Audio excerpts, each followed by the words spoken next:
Good evening, everybody. It's Dee here. Today's the 9th of September, and we are going to be talking about the Astro weather for this week, which I will call Mutables week, because it's all about the mutables this week.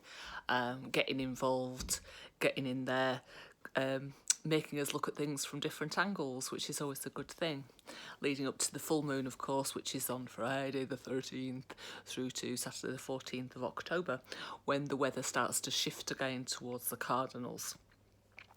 So what is it we've got in store for us this week? Well, we have the continuing saga of Virgo versus the outer planets. So we start off the week with, she says, looking at her notes, with the Mars in Virgo trying to Saturn in Capricorn. Now, I personally like that kind of aspect because it's those two Earths working together productively. I feel that Saturn slows Mars down sufficiently enough for it to be much more productive and gets things done, and I think that Mars speeds up Saturn sufficiently to stop it from getting stuck and too anxious to move anywhere in particular. So I quite like that energy for today that's going down. So get things done, get things sorted. The other one that we've got on my list of things for today is Mercury trying to Pluto in Capricorn. And with this one, this allows for your mind to become an investigator, to delve into the depths and to the darky waters of the unconscious and see what it can find there. It's really interesting for me as I'm on a course all this week looking at profiling, psychological profiling. So this is for my day job.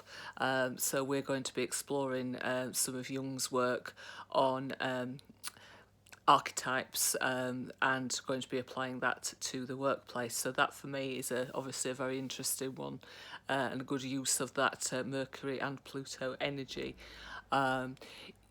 If you're applying it to yourself, it would be a good time to do some deep thinking on the parts of yourself which are less savoury, let us say. So, being very honest with oneself about your shortcomings and where you need to put the work in and the effort, and analysing that and then coming up with a plan to solve it. We always like a plan, especially when Saturn in Capricorn and Sun in Virgo are involved and Mercury Virgo are involved. So doing a bit of a deep dive, maybe doing a bit of meditation, that wouldn't go amiss, so that you can be sort of thinking upon say maybe some of the darker aspects to your own personality and that of others, and then what you can do about that. So then we have got on the 10th, we've got Mercury conjunct Venus, and those two guys, they're still into Virgo at the moment, but by the end of the week we'll then switch over to Libra. So at the moment, Mercury is taking the reins over Venus. Venus is not particularly fond of being in Virgo. It's a bit too critical and analytical for her, but she will get her chance by the end of the week to be able to go into her own sign of Libra. And then where she will be able to take the reins and provide that kind of lovely sweetness that the Libra season can bring before she gets into some more sort of heavy waters with good old friends Saturn and Pluto again. So those two coming together. So again, as was saying with the Mars and Saturn, Mercury and Venus, Mercury and Venus together in a sign like Virgo could provide you with the language to discuss your relationships. Obviously trying to avoid the harsher aspects of Virgo in there, of getting too critical with things and pulling things apart. But I think Venus is adding kind of a bit of a sweetness to the words there. So it might be that you are looking at your relationship with a critical eye, but doing it in such a way as to do it so that it is a positive rather than a negative experience, so a bit of a spoonful of sugar with the medicine, if you like. So you have that to look forward to midweek. So maybe start the week by plumbing the depths of the the Plutonian realms to dig up the kind of issues that might be problematic, and then actually getting around to discussing them when that conjunction occurs on Wednesday. Then getting into looking at some of the more sort of difficult aspects to sort towards the mutable squares and oppositions. So looking here on the 10th, you have got the Sun opposition to Neptune. And obviously this is building towards the full moon on Friday and Saturday, where you are going to get these aspects highlighted even more. So kind of this is a bit of a foreshadowing of that. So while we've been doing a lot of good work with the earth energies and Virgo and Capricorn working industriously away to try and get things done, Neptune is there to remind us that it isn't all about work and the practical and the now, and we have to sometimes be thinking of the more sort of spiritual aspects of life, and finding a time where we can dissolve a little into wonder and delight at the more abstract and beautiful and oceanic waters that Neptune can take us into. So, and I feel that in society in general, we get so focused on the being productive and practical and the down to earth that we can sometimes neglect those kind of positive things that Neptune can bring. Because I mean, Neptune very much exists in our society, but it tends to be in more of a negative form, in the form of drug and alcohol abuse, for example. People looking to escape from the stresses of life because we're all having to work harder, longer, in order to stay ahead of the game. So I think that when Neptune's light shines upon Virgo this time, it's just reminding us that there is more to life than bed and work, that we have to take the time out to find the sort of the God in things, if you like. And that doesn't have to be in a formal religious sense, because God can be found in all things. So it's however you decide to find him, whether that be him or her. Could be going for a walk into nature and looking at the wonders of the seasons turning from summer to autumn, when you get all the beautiful coloured leaves this time of year, and you get the mistiness that comes with autumn. So just enjoying those times and finding that peace and quiet within nature. Or you might decide again to do some meditation, so looking inward and finding your inner peace and calm. It could be doing a ritual or doing some prayers to those whoever you think of as being God, or wherever God is for you. But it is certainly about finding that element in your life. And if you haven't found it before, or if you are looking at having too much emphasis on that other side of life, on the practical, on the Saturn side of the world, then now might be the time to find that. Otherwise Neptune will come and find you, but maybe not in the form that you would like, or in a form that necessarily would be creative. So I mean, the other thing with Neptune, as I say, because it's a creative planet, it could be to write a poem, or to choose just to write things down in a beautiful poetic way. It could be to paint a picture. It could be to do any kind of art. And if you're wanting to sit in the middle between Virgo and Pisces, it could be doing some craft type activities which have that kind of Virgo practicalness, but bringing that beauty and creativity that Neptune has as well. Because obviously what we like is blending energies and not ignoring one over the other, or swinging about on that seesaw from one to the other.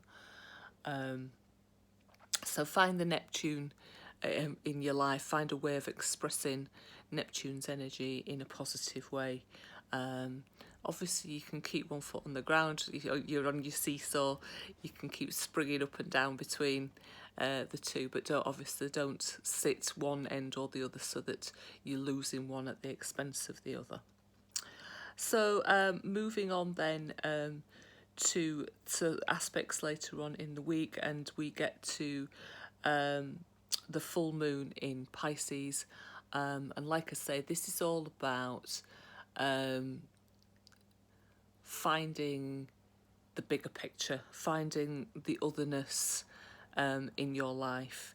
So highlighting Jupiter in Sagittarius, which brings us faith, and it brings us optimism, but it also brings us this whole idea of thinking bigger, less small detail, more to the sort of expansive, well, where can we go with this? Do we have to think so small and into our own little silos of looking down into that kind of small space?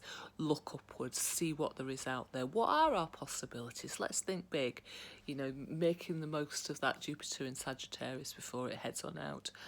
So even though Virgo doesn't necessarily like what Sagittarius and Pisces have to offer, it is important for that Virgo to acknowledge their existence for a start off, but also find ways in which that they can converse with each other that makes things acceptable to all parties, if you like.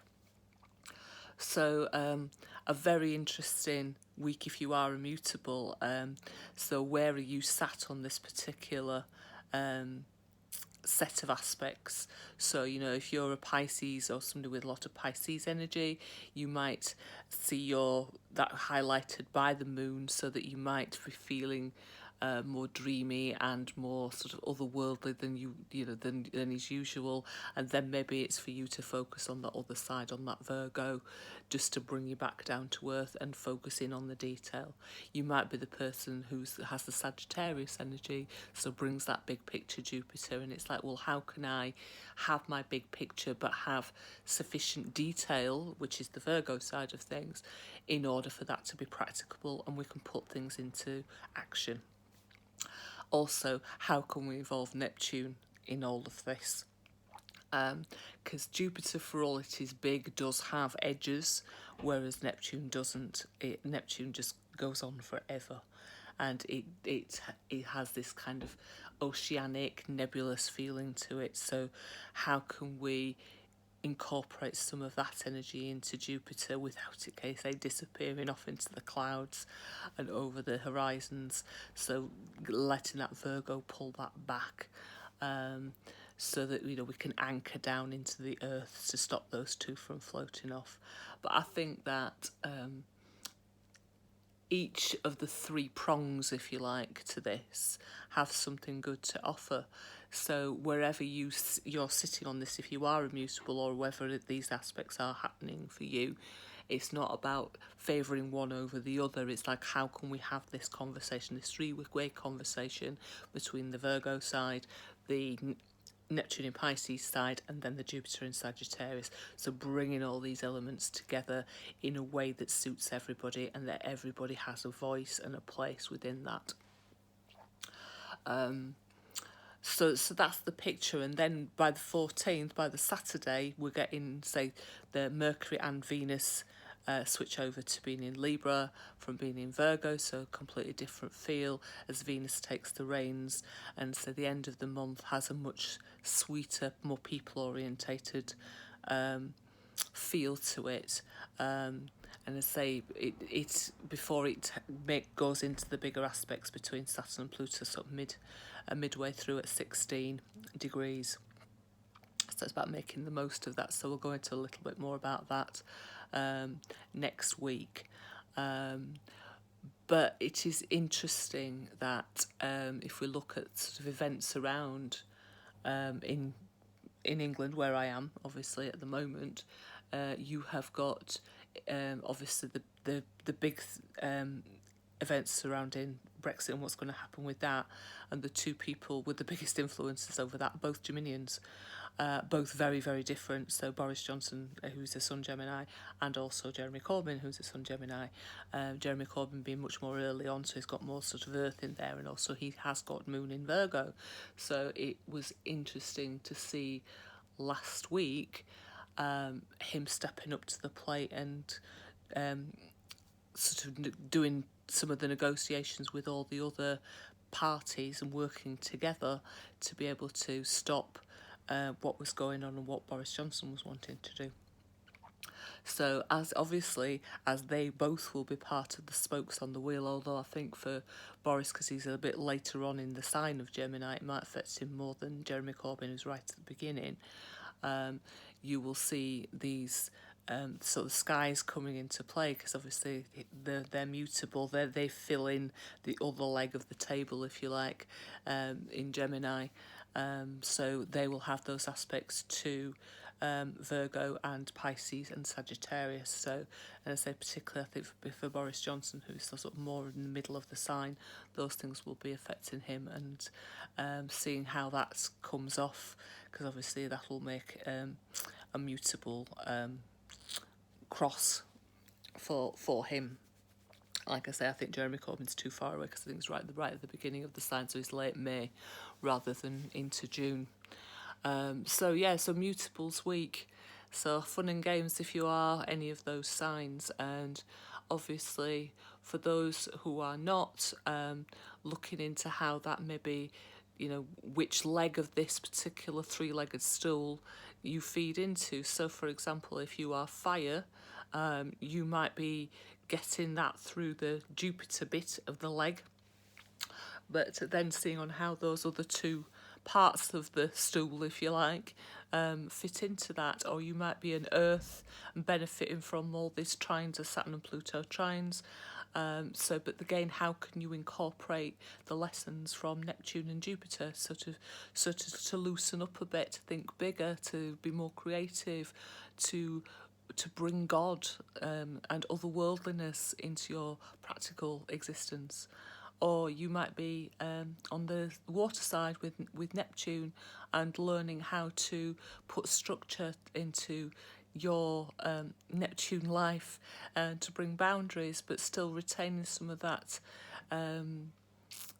feeling of space, of largeness through Jupiter. So where can you bring in those two planets and those into your life and incorporate those in during this full moon time and in this week, say, of mutable action? So yes, so that's what's happening this week. I'm looking forward to personally seeing what's happening. Obviously, for me, my Mars will definitely be highlighted in that full moon, so I'm going to have to keep a good eye on that. Testing my patience, because for me, because my Mars is aspected to Uranus and Pluto's the closest, it can get quite explosive sometimes. So I'm going to have to be very careful to keep my awareness that's what the skies are doing, and to push back away from any kind of arguments or unnecessary upset with that. So yes, it could be quite a testing one for me this weekend. I'll report back to you to let you know how that manifests itself, and if I've managed to keep control of my rather explosive Mars and made sure that I've not alienated members of my family or any of my friends in the process. So yes, sort of the last big hurrah for Virgo this week, and then we'll move away from that into sort of quieter, more beautiful times next week. One of the things you can do when Venus does move into Libra is, in order to celebrate that, you can do Venusian rituals, because obviously Venus will be in its own sign, so it'd be a good time to do that. Look at where Venus is for you, how that's going to be aspecting some of this Libra as we move into that season. What are going to be the challenges? What are going to be the benefits of it? For me personally, I have Venus in Cancer, so my Venus would be square to Libra early on, so that might be a challenging conversation for me, particularly off the back of this Mars. How I can keep both parts happy, and look for where the lessons are to be learnt, with the Libra energy and the Cancer energy that are there for me. So think about where your Venus is, how you celebrate your Venus, what would make your Venus happy in the coming season, and how that would aspect to that Venus in Libra, where it's going to be for a good few weeks. So see how you get on with that. Let me know if you would like, in the comments, of how you're getting on with those things. So best of luck with the full moon this weekend, and may your Friday the 13th be a very positive one, and not filled with horrors. Okay, thank you for listening. See you later. Bye.